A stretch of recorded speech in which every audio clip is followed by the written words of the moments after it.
All right, Shalom. This is Ariel Ben Yasharallah, Diane Lions in Camp.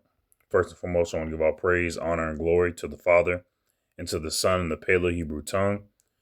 All right. Call Halayim La, Yahweh Bahasham Yahweh Shai Bahasham Ha, Racha Kodash Ma'amath. A double honor to the elders and apostles, Great Millstone, who rule well and teach well. A double honor to my elder apostle as well, Ahar one Ben Yasharallah, Diane Lions in Camp. And it's a sincere water to the Akim, the Aquatim, and the Bunyim, the brothers, the sisters, and the children who are pushing truth and believing with sincerity, the Wad and Shalom. This is just a quick lesson. I've been seeing a lot of people.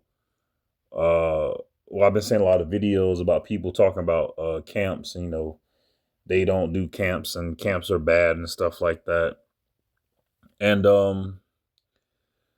it's understandable why they say that, because the majority of the camps that they see are from like IUIC or ISUBK or something like that, pretty much making a fool of themselves. But at the same time, the order of going out to teach is necessary. And even though we, like, I hate saying the Israelite community, but I'll say it for this sake, before in the Israelite community, the reason why we call it, even though we call it camp, it's really church.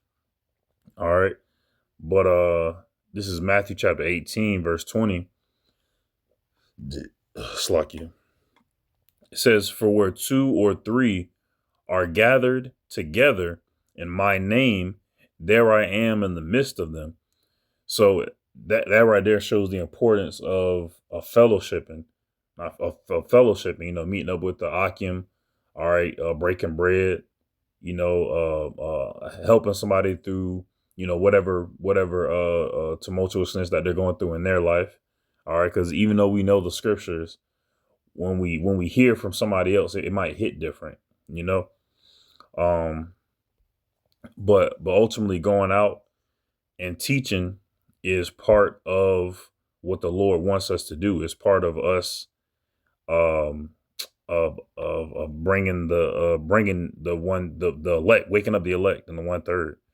All right. So this is Proverbs chapter 1. All right. This is Proverbs chapter 1, verse 20. It says, "Wisdom crieth without, she uttereth her voice in the streets." Right. And, wisdom, the wisdom and knowledge of Yahweh Hashem Yahweh Shai is crying without, uttering her voice in the streets. All right. And her voice are the men, all right, the prophets who are out there on the streets, on the highways and byways, preaching, all right, telling people that America's about to be destroyed, telling people that, you're not supposed to, sleep with another man's wife, bidding many back to the marriage. All right. I'll go and read these. Verse 21. It says, she crieth in the chief place of concourse. All right. That's where we go.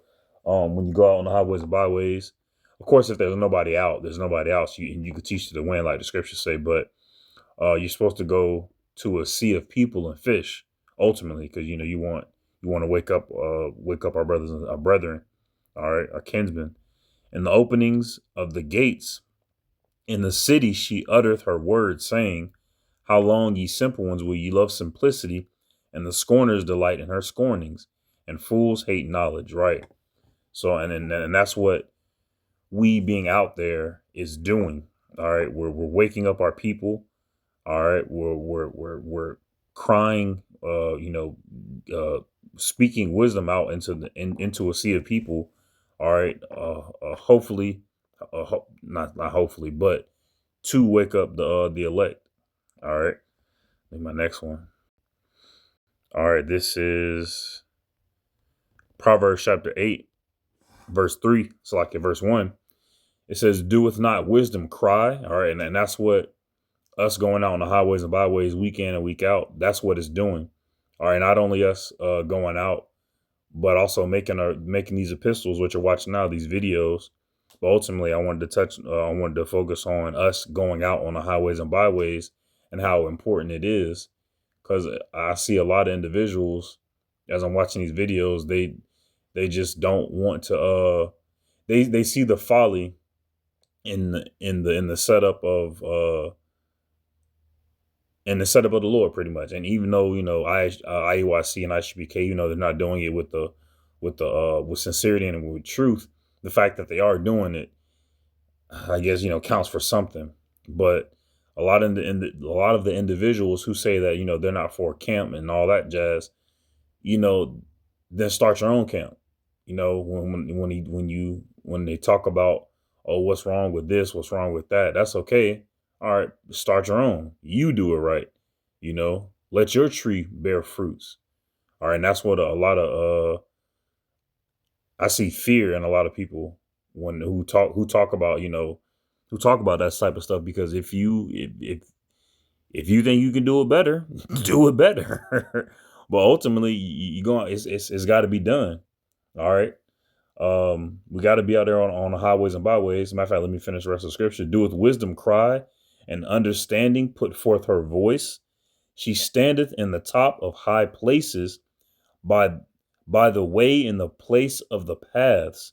She crieth at the gates, at the entry of the city, at the coming in, and at the doors. Right. Matter of fact, let me keep going. Verse 4 and 5. Well, verse 4 right now. Unto you, O men, I call, and my voice is to the sons of man. O ye simple, understand wisdom, and ye fools, be ye of an understanding heart. Right. So, I mean, we have to get out on the highways and byways and preach. All right. Even if you are making videos, every day, we still got to get out on the highways and byways and proclaim the majesty of Yahweh Shem Yahushua. It's a very important thing. All right. And if you're watching this video and you haven't gone out on the highways and byways, but you made videos, or you haven't been making videos, and you just feel as if, all these camps are wicked and stuff like that, you have an obligation to get out there and teach the doctrine that you feel is the correct doctrine. All right. And stand 10 toes down for the Lord. All right. Have people come up. Matter of fact, let me get that one. Hold on. All right. This is Romans chapter 12, verse 1.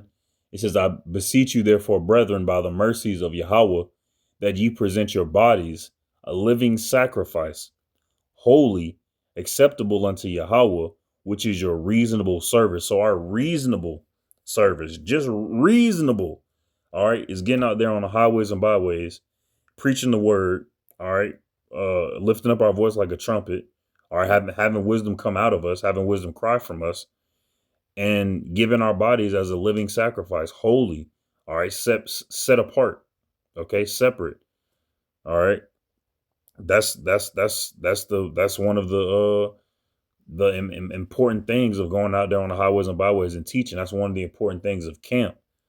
All right, we call it camp because well, I haven't asked anybody why we call it camp, but as I was reading Joshua, every time the Israelites sojourned to and fro, they would always set up camp.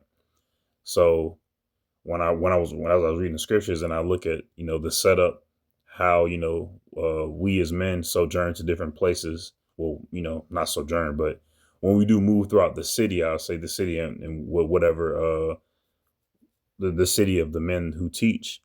We move to different places, and we're at camp. We camp places because when we sit, we're going to camp there pretty much. But ultimately, matter of fact, let me get that definition.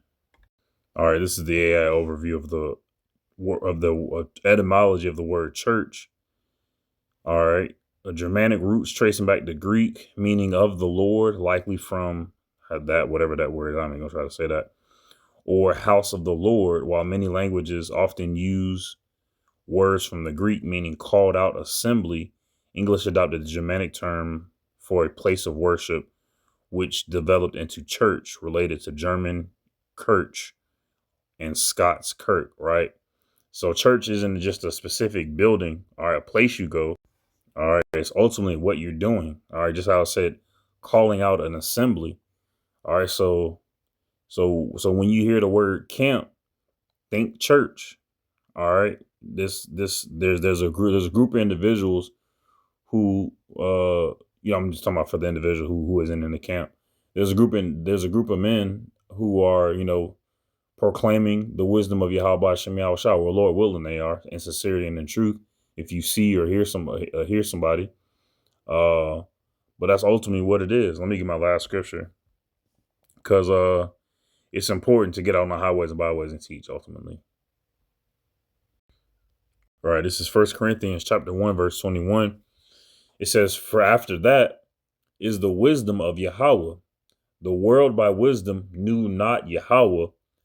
It pleased Yahweh by the foolishness of preaching to save them that believe."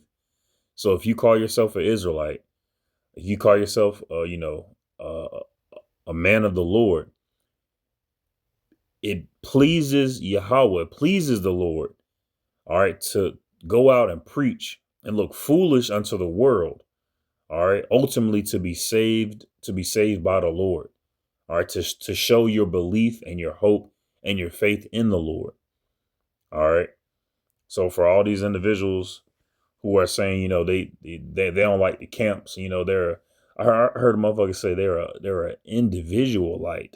Okay, all right, buddy. you know but for all that individualism, the Lord is also going to look at you as an individual as well, separate from him, rather than putting on the cloak of his spirit. But Lord willing, this lesson was edifying. Shalom.